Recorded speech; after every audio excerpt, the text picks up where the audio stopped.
بسم الآب والابن والروح القدس إله واحد أمين. حل علينا نعمته وبركته من الآن ولأبد الآبدين آمين. فاكرين آخر كلمة قلتها كانت عن القلب الموجوع.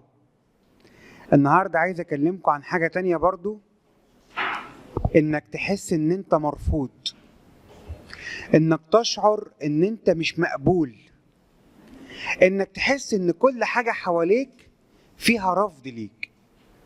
كم واحد هنا عنده شعور إنه مرفوض ومش مقبول، وناس كتير حواليه بترفضه ومش قابلاه؟ شعور الرفض ده شعور صعب قوي، وممكن الشعور ده يكون من جوه الأسرة، ممكن يكون في مجتمع الشغل، ممكن يكون في مجتمع الشلة، وممكن يكون جوه مجتمع الكنيسة. مع الأسف تحس إن أنت وإنتي مرفوض ومرفوضة، وممكن يكون بين زوج وزوجة أو خطيب وخطيبة. فشعورك بالرفض ده يخليك دايما متألم وتعبان ومحطوط في الحتة بتاعت إن أنا مرفوض، أنا مش مقبول زي ما أنا مش محبوب زي ما أنا لازم أعمل حاجة وأدي وأقدم عشان اللي قدامي يقبلني، لكن اللي قدامي مش بيحبني زي ما أنا، مش بيقبلني زي ما أنا. فشعورك بالرفض ده هو حرب من حروب الشيطان اللي بيحطك فيها في حالة من الحزن والكآبة والضيق، عشان يخليك داخل دايرة صراع مع نفسك وما تشوفش المسيح اللي واقف في قلب ما انت مرفوض فاتح ايده. تاني، شعور الرفض اللي بيحصل حواليك الشيطان بياخده وبيكبره وبيزود عليه عشان يحطك في سجن بينك ونفسك، وتفضل متحارب ومصدق انك مرفوض. فبدل ما تبص لنور المسيح تفضل باص على نفسك، انا مرفوض، انا مش مقبول، انا مش محبوب. مين بيحبني زي ما انا؟ مين قابلني زي ما انا؟ ده مراتي بتعمل فيا، ده جوزي دايما يعلق عليا، ده اخويا، ده اهلي، ده بيتي، ده في الشغل، ده وسط اصحابي، ده في الكنيسة، ده في الخدمة. فشعورك بالرفض ده ممكن يمر عليك في مراحل كتير قوي، لكن وسط كل ده انت حابس نفسك في سجن الرفض ومصدق ان انت مرفوض ومش مقبول. وتيجي تحط راسك بالليل على المخدة وطول يومك طول ما انت ماشي مكتئب وحزين، حاسس ان انا مرفوض. انت ممكن تكون مرفوض من الناس اللي حواليك، وممكن يكون فيك عيوب الناس مش عارفة تفهمها وتقبلها، وممكن تكون شخصية فيها نقط محتاجة تتظبط. بس كل ده ليه حل واحد بس، شخص المسيح يسوع اللي بيحبك وقابلك بطبعك وطبعك زي ما انتي بدون شروط.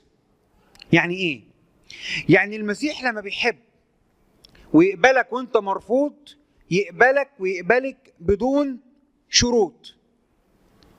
مش هيقولك انا عشان اقبلك او اقبلك وتبقى مقبول في عيني لازم تعمل 1 2 3. يقولك لا، انت تعالى لي كده بكل مشاعر الوجع والتعب اللي جواك، بكل حاجة مخلية الناس حواليك رفضاك، وانا خليك زي ما انت، بس انسق لك حياتك وفكرك وترتيبك وقلبك ونفسك بطريقتي، فتلاقي اللي حواليك قبلوك لانك هتبقى شبهي حتى في طباعك اللي الناس شايفاها مش مقبولة. ده اسمه العمل الإلهي العجيب اللي بيغير من غير أي دراع بشري أو كتف بشري أو فكر بشري. الأفكار البشرية دايما 1 زائد 1 يساوي 2، لكن عند الله ممكن 1 زائد 1 يدي نتيجة تانية خالص. حسابات المسيح عجيبة وترتيباته أعجب. فلو أنت مرفوض ومرفوضة من أقرب الناس ليك، بدل ما تاخد الرفض ده وتقعد بيه مع نفسك، خده واقعد بيه مع المسيح، خده واقعد بيه مع مرشد روحي، خده واقعد بيه مع أب اعترافك، خده واقعد بيه في أوضة حتى بعد أب اعترافك وبعد المرشد الروحي ان ما كنتش تقعد في اوضتك مع المسيح يبقى كله طرف الهوا. والرفض البشري دايما بيبقى رافضني اللي قدامي عشان مقيمني بتقييم معين، شايفني بنظرة معينة، شايفني في حجم معين. ده لا يأثر عليكي ولا عليك ولا يهزلك شعرك ولا يخليك تفكر ولا تضطرب ولا تقلق. إذا كنتم منتظرين تقييمكم حجمكم وشكلكم ووضعكم من الناس هتتعبوا جدا جدا جدا في حياتكم. اوعى تدور على رضا الناس، اوعى تدور على تقييم الناس، اوعى تدور ان الناس تقبلك وترفعك وتهللك وتاخدك بالحضن لما تشوفك ويقول فيك شعر وكلام حلو. كان المسيح يقول يصنع خير في كل شيء، يشفي مرض ويقيم موت ويطهر برص، ورفضوه. كانوا عايزين يرموه من على الجبل وقالوا عليه كلام مش حق. الحد قالوا أصلنا، الجمعة قالوا اصلبوه. اوعى يكون تقييمك لنفسك من الناس، اوعى يكون قبولك لنفسك من الناس، اوعى يكون ان انت تشوف نفسك كويس انك تحط نفسك في ميزان الناس. عمرك ما هتعرف ترضي الناس، عمرك ما هتعرف ترضي الناس.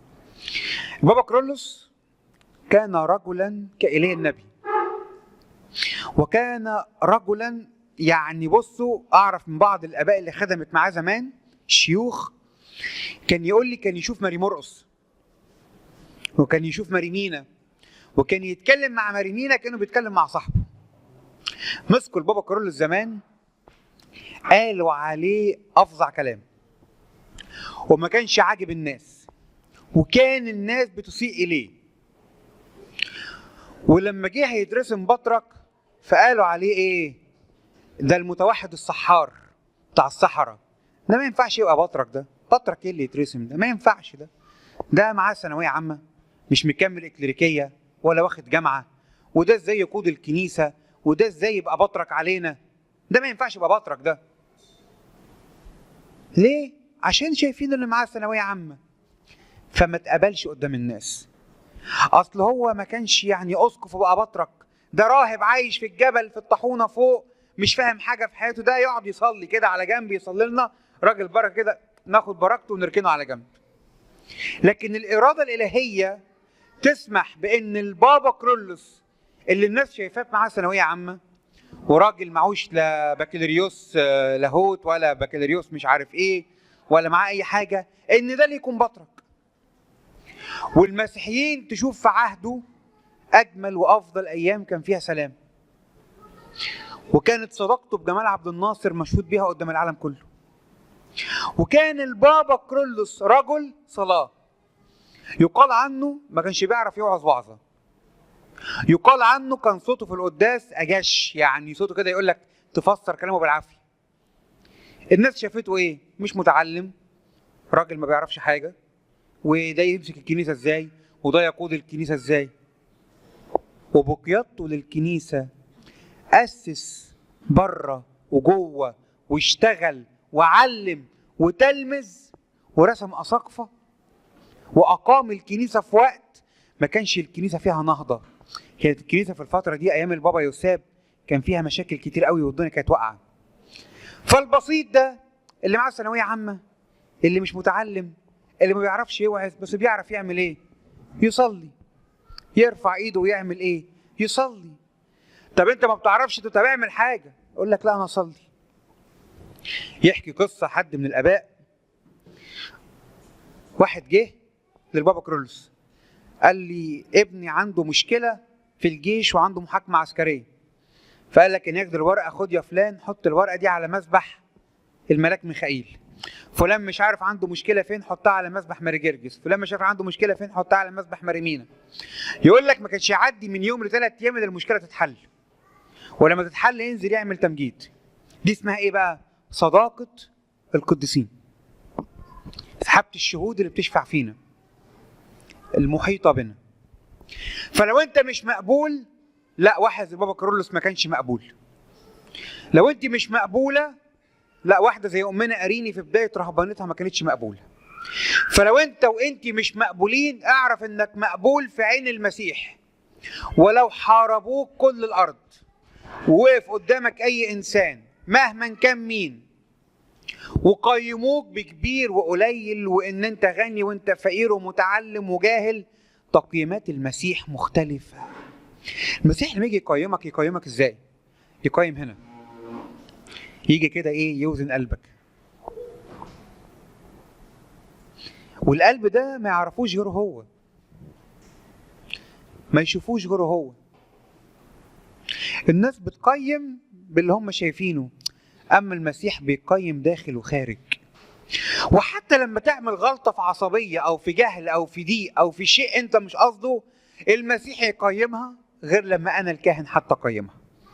المسيح يبص عليها كده يقول لك هو اخطأ او هي اخطأ، بس ما يقصدش، هي ما تقصدش، ده هو ضعفت.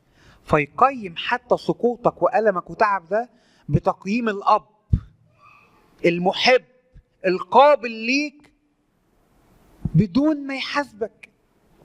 وحساب المسيح حتى حساب مختلف، حساب الحب، حساب الحضن. فهو يقبلك ويقبلك بدون ما يقيمك بطريقة بشرية انت حاططها لنفسك مقياس عشان الناس تقبلك وتقبلك ويتكلموا عنك كويس. اوعى تخلي ميزان حياتك وتقييمك يبقى من الناس، هتتعب وتتعبي جدا جدا جدا جدا. الفترة الأخيرة دي لاحظت عدد كبير شباب وشابات وكبار وصغيرين بيخشوا في حالات اكتئاب، وعدد مش قليل، اقدر اتكلم في اكتر من 40 حالة انا اعرفهم بالعدد كده وبالاسم. ويخشوا اكتئاب لدرجة يبدأوا ياخدوا تابلتس اللي هي الحبوب ضد الاكتئاب.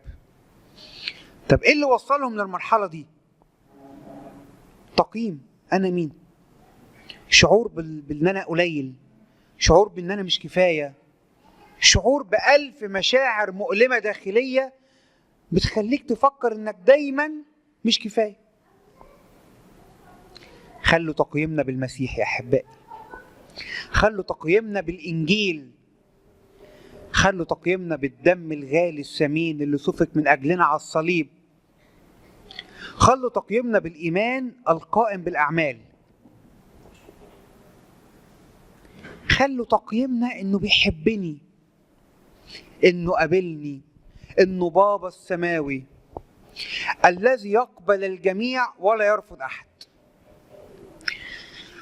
هو مش هيرفضك، ولو جه ابليس قال لك لا هيرفضك.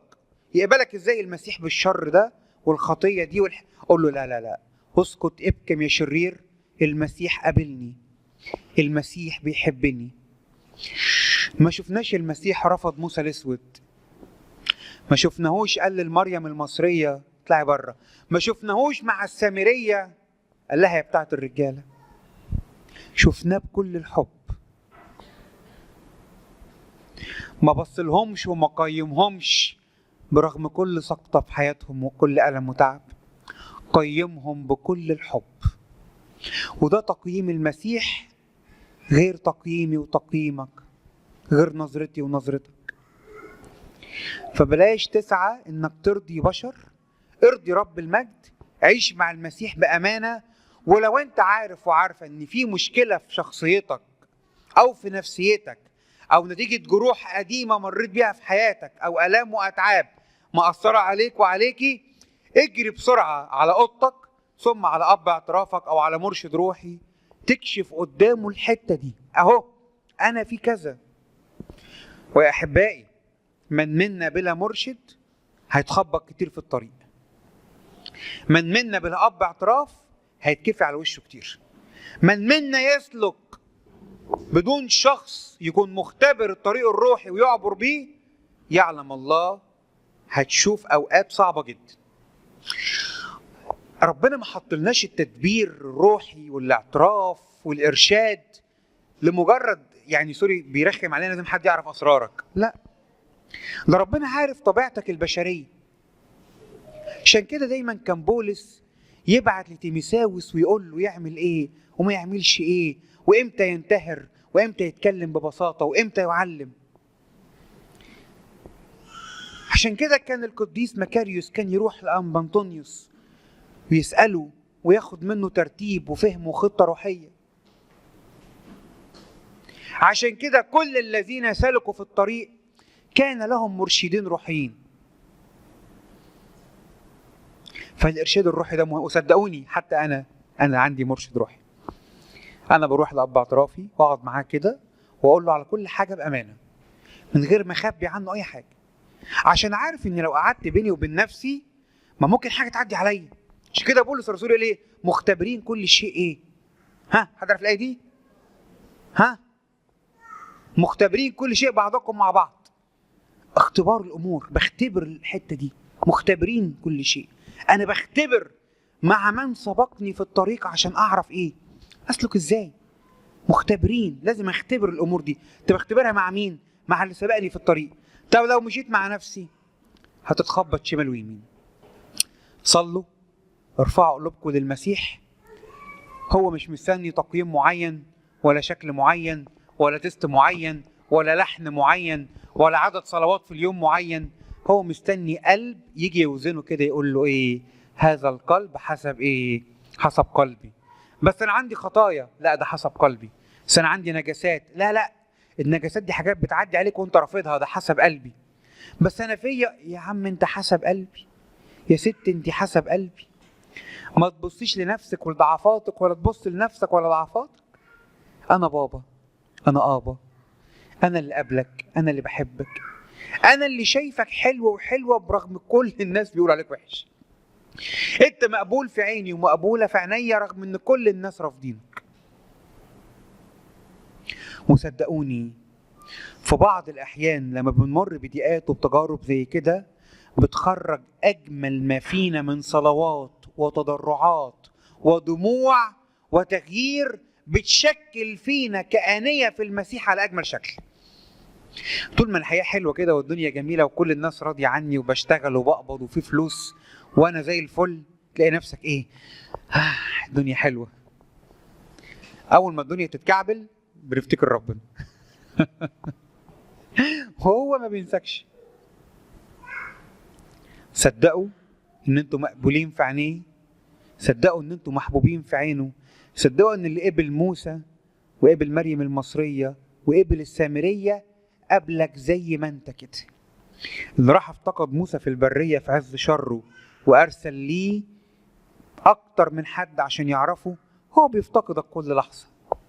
يلا خدوا قرار ان انتوا بالمسيح وفي المسيح مقبولين. ومن الليله مش هقعد فان انا حد استناه يقيمني وحد قابلني ومش قابلني، وهكشف لأب اعترافي ومرشدي الروحي كل حاجه عشان اللي مش شايفه في الطريق يبان ليا. ولربنا المجد الدائم ابديا امين.